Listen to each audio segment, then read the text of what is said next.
Dans l'exercice 14, page 243, nous allons un petit peu plus loin dans le principe d'inertie, cette fois-ci dans un problème avec 3 forces. Nous reprenons la skieuse de l'exercice 13, sauf que cette fois-ci, la skieuse descend un tronçon de piste. Donc, elle est sur une piste qui est en pente.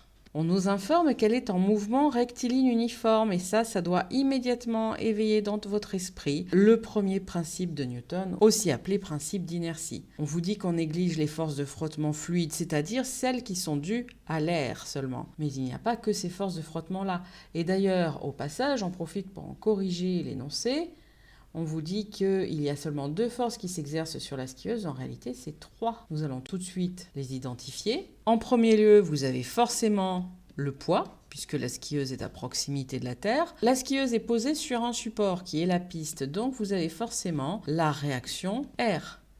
Et puis en dernier, vous avez des forces de frottement entre la skieuse et le sol et la piste qui vont s'opposer au mouvement, qui eux sont loin d'être négligeables.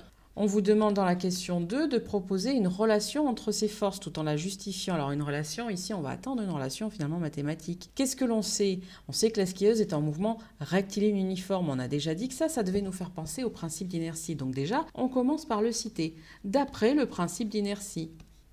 Et là, c'est même la réciproque. Un système qui est en mouvement rectiligne uniforme subit des forces qui se compensent.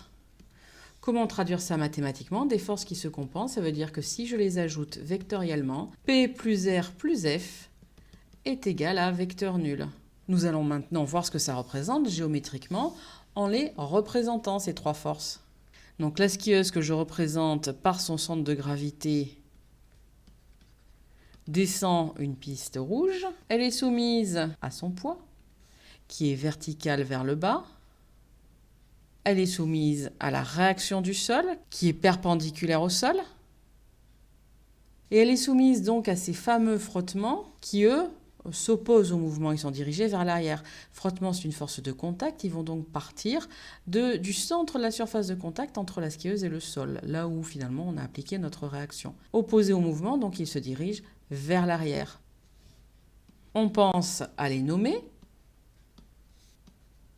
Et pour vérifier qu'ils se compensent, ce qui est très important, c'est de faire la somme de ces 3 vecteurs. Je prends la réaction, j'additionne le poids.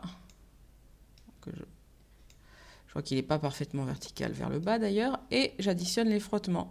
J'en déduis ici, vous voyez que ma réaction devrait être un petit peu plus courte. Ici, j'ai bien 3 forces qui se compensent. Je les replace donc sur le schéma.